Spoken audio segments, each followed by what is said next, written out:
Cette semaine, c'est décidément la semaine des abonnés du Choucroute Garage. Après Jérôme, c'est avec Christophe que j'ai pu m'entretenir pour parler de sa Renault Zoé 22 avec une batterie de 41 kWh.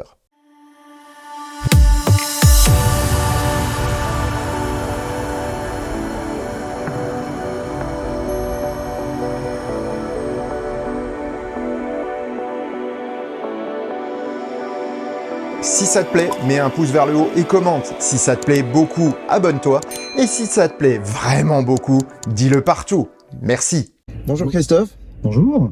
Comment vas-tu? Eh ben, super bien. Il fait super beau et je suis vraiment content d'être avec toi aujourd'hui pour parler un peu de ma petite Zoé. Comment tu es venu à l'électrique d'abord?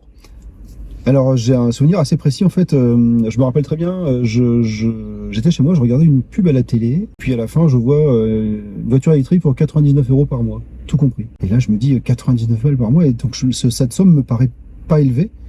Et donc, je vais juste voir mes comptes. En fait, je regardais mes relevés de carburant. À l'époque, j'avais une Renault Grand Scénic. Et là, je me dis, rien qu'en carburant sur les 6 mois qui précédaient, là, je regarde sur mon compte, ça faisait quasiment 100 € par mois de carburant.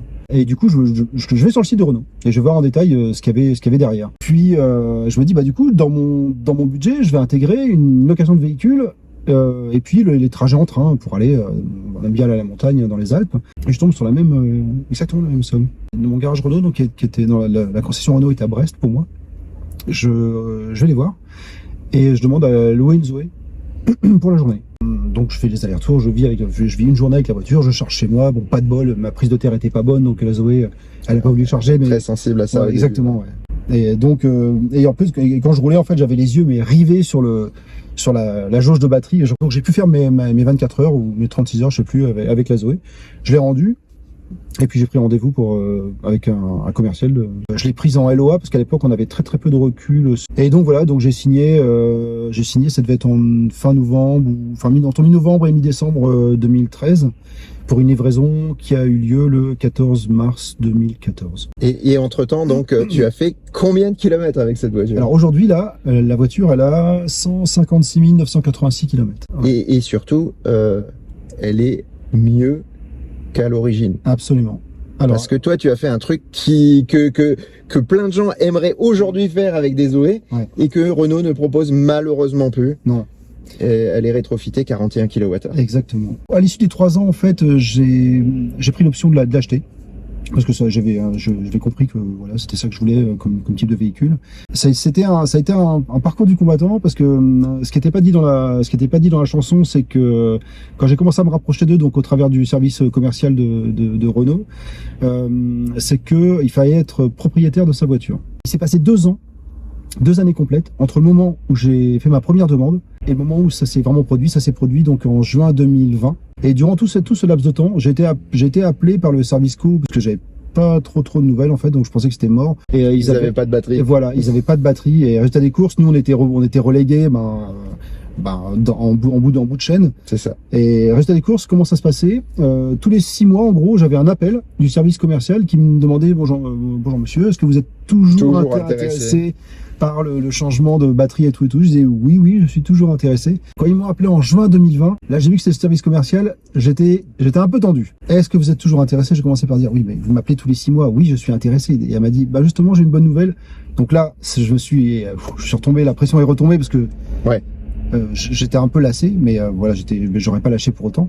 Et du coup là ils m'ont dit ça y est, on a un pack batterie dispo. Et puis après donc dès que ça a été fait, j'ai été contacté par le garage Renault, dont c'était le premier, je pense le seul rétrofit, qui était pas très, enfin pas par le garage du coup, par la concession, ouais, qui était pas très à l'aise à l'idée. On a pris rendez-vous quand eux ont reçu le sarcophage avec la nouvelle batterie.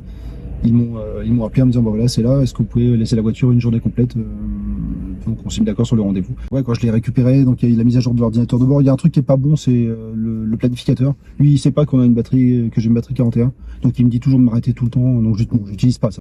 Et donc toi, tu as fait des grands trajets avec ta voiture? Absolument. Alors moi, j'utilise au quotidien évidemment. Pour aller au travail et puis me déplacer un peu le week-end. Et avec cette voiture-là, en fait, je vais régulièrement. Donc j'habite Brest, donc pour vous situer, c'est vraiment tout au bout de la Bretagne. Là. Donc pour sortir de la Bretagne déjà, ça fait un paquet de kilomètres. Et donc je vais assez régulièrement en Touraine puisque ma sœur habite là. Et sinon, bah, moi je vais en vacances aussi avec. Et donc mes vacances, moi j'aime bien les passer dans les Alpes. Ouais, donc tu fais la diagonale. Absolument. Alors c'est clair que ça change. Ça c'est un peu un changement de paradigme parce que avant quand j'étais en thermique, cette diagonale-là, je la faisais d'une traite dans la journée. Et bon, j'étais rincé à la fin. Et puis voilà, c'était de l'autoroute tout le long. Là aujourd'hui, quand je vais dans les Alpes, c'est juste la façon de faire qui a changé. On le sait peu, mais quand on achetait une Zoé à l'époque, on avait le droit gratuitement à 1 heure de charge dans les garages Renault qui étaient siglés Z2. Oui. Donc c'est pas évidemment c'est pas le Renault, c'est pas le réseau Tesla parce que il faut être aux ouvertures des garages, etc. Puis souvent sur les parkings des garages, même Z2, il y avait des voitures garées dessus. Enfin c'était un peu folklorique, mais on pouvait s'arranger toujours avec le garage. Au garage, c'était faisable. C'est toujours le cas aujourd'hui. Ils sont toujours très très accueillants pour ceux que j'ai eu l'occasion de voir. Toi, ta voiture au début, donc quand tu l'as eue, elle avait 150 bornes d'autonomie et aujourd'hui, tu as à peu près combien en... Alors l'été c'est 300 sur la Bretagne.